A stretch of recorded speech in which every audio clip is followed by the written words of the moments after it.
स्वागत है आप सभी का एक और न्यू वीडियो पर। देखिए कुछ ही दिनों में आपका एमपी बोर्ड एग्जामिनेशन स्टार्ट हो जाएंगे एंड एमपी बोर्ड ने आपके सेशन पर अभी तक ध्यान दिया हो या फिर नहीं दिया हो, पर आपके इस बार के बोर्ड एग्जामिनेशन पर काफ़ी ज़्यादा ध्यान दिया जा रहा है क्योंकि आपको पता ही है नई गवर्नमेंट आई है, आपके नए सीएम आए हैं, आपके शिक्षा मंत्री भी नए बनाए गए हैं। तो पूरी ये कोशिश की जा रही है कि आपके इस बार के एमपी बोर्ड एग्जामिनेशन में किसी भी तरह की कोई भी गड़बड़ ना हो। इस कारण से काफ़ी सारी नई अरेंजमेंट बनाई जा रही है जो कि मैं आपको अपनी वीडियोज़ में बता ही रहा हूँ। एंड अभी एक और बड़ी अपडेट सामने आ रही है जिस पर अगर आपने ध्यान नहीं दिया तो हो सकता है कि आपका ये जो ईयर है वो वेस्ट हो जाए, यानी कि आपकी पूरी मेहनत बर्बाद हो जाए।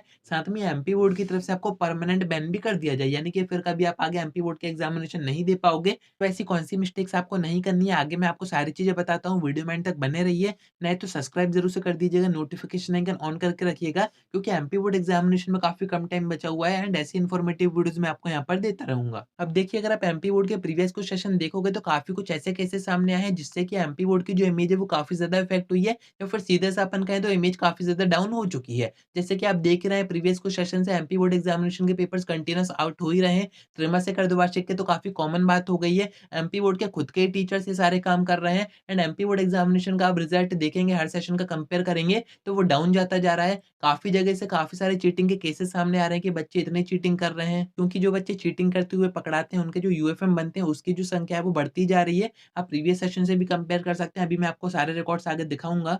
एंड अगर यही सारी चीज़ें किसी भी एजुकेशन बोर्ड में कॉमन हो जाती हैं, यानी कि हर बार वही चीज़ें रिपीट हो रही हैं, पर बोर्ड की तरफ से ना ही कोई अरेंजमेंट की जा रही है, ना ही ये सारी चीज़ें रोकी जा रही हैं, तो ऐसे में बोर्ड की इमेज तो डाउन होती है क्योंकि ये जो सारी अपडेट्स है वो मीडिया में आई जाती है एंड मीडिया आपको पता ही है कितनी तेज़ी से स्प्रेड करती है इन्फॉर्मेशन।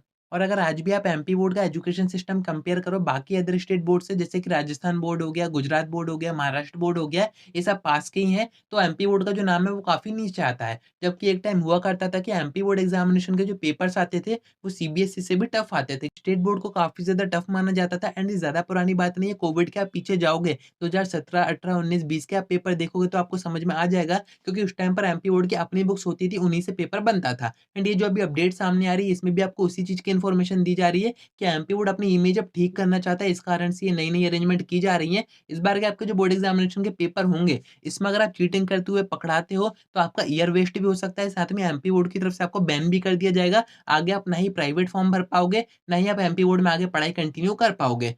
जैसे अभी आप इस अपडेट की हेडिंग में देख ही रहे हैं, इसमें आपको बताया जा रहा है कि अगर किसी भी बच्चे की बोर्ड एग्जामिनेशन में 2 सब्जेक्ट से ज़्यादा में चीटिंग पकड़ाती है, तो उसके यहाँ पर एग्ज़ाम निरस्त कर दिए जाएँगे, यानी कि उसका जो रिज़ल्ट है वो पूरी तरीके से कैंसल कर दिया जाएगा, साथ में आगे भी उसको कोई भी मौका नहीं दिया जाएगा। अब यहाँ पर आप सोच रहे होगे कि 2 सब्जेक्ट की बात क्यों हो रही है? क्या एक में हम चीटिंग कर सकते हैं? और क्या एक सब्जेक्ट में पकड़ाने से कुछ नहीं होगा, उसमें आपको माफ़ कर दिया जाएगा? तो ऐसा कुछ भी नहीं होगा, उसमें भी आपका नुकसान होगा। कैसे होगा वो मैं आपको बताता हूँ। यहाँ पर आपको बताया जा रहा है कि अगर आप किसी एक सब्जेक्ट में चीटिंग करते हुए पकड़ाते हो या फिर टीचर से मिसबिहेव करते हो या फिर सेंटर पर कोई भी ऐसा काम करते हो जिससे कि एग्ज़ाम डिस्टर्ब हो रहा हो, तो आपका उस सब्जेक्ट का जो पेपर है वो कैंसल कर दिया जाएगा। कॉपी वगैरह आपकी सबमिट हो जाएगी वहाँ पर ज़ीरो मार्किंग करके एंड उस सब्जेक्ट के जो मार्क्स हैं, वो आपके रिज़ल्ट में ऐड नहीं किए जाएँगे, यानी कि उसके बाद में आपको सप्लीमेंट्री एग्ज़ाम देने पड़ेंगे। बट वहीं अगर आप किसी 2 सब्जेक्ट में पकड़ाते हो, एक दिन आप पकड़ा गए एंड उसके आगे के किसी भी दूसरे एग्ज़ाम में आपने दोबारा से यही सारी चीज़ें करने की कोशिश करी एंड अगर आप पकड़ा जाते हो, तो आपका उस बार का एमपी बोर्ड का जो सेशन है वो पूरी तरीके से खराब हो जाएगा क्योंकि आपका जो रिज़ल्ट है वो बनाया ही नहीं जाएगा। आपके सभी एग्ज़ाम कैंसल कर दिए जाएँगे एंड आपके आगे जो भी एग्ज़ाम बचे हुए होंगे वो आपको देने नहीं दिए जाएँगे।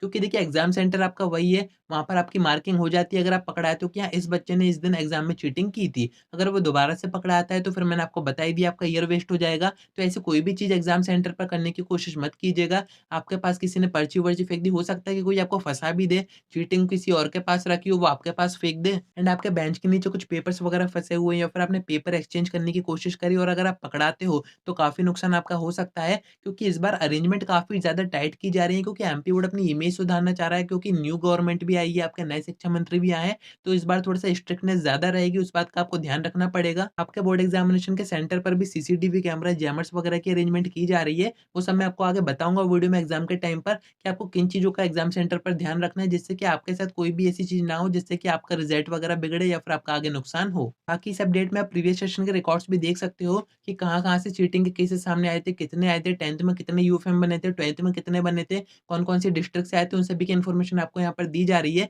एंड कोशिश यही कीजिएगा कि आपके साथ ऐसा आगे कुछ भी ना हो। क्योंकि यहाँ पर कुछ स्पेसिफिक चीज़ें तो बताई जा रही हैं, जैसे कि अगर आप एग्ज़ाम में चीटिंग करते हो, आपके जो टीचर्स ड्यूटी कर रहे हैं, उनसे मिसबिहेव करते हो या फिर मारपीट करते हो किसी भी बच्चे के साथ या फिर टीचर के साथ, तो ऐसी कंडीशन में आपके ऊपर एफआईआर हो जाएगी, आपका ईयर वेस्ट हो जाएगा। सारी चीज़ें मैंने आपको बता ही दी हैं।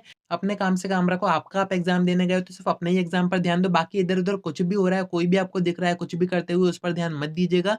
क्योंकि जो फ्लाइंग स्क्वाड होते हैं, वो कंटीन्यूअस राउंड पे ही होते हैं, वो यही मौका ढूँढ रहे होते हैं कि कब हम किसी बच्चे को पकड़ें, उसका यूएफएम बनाएँ। उनको इस काम में बड़ा मज़ा आता है। तो उम्मीद है कि आपको सारी बातें समझ में आ गई होंगी। आगे की अपडेट्स मैं आपको देते ही रहूँगा, तो कनेक्टेड रहिएगा। आज की वीडियो में इतना ही। कोई डाउट आता है कमेंट कर सकते हैं या फिर आप मुझसे इंस्टा पर डीएम करके बात भी कर सकते हैं।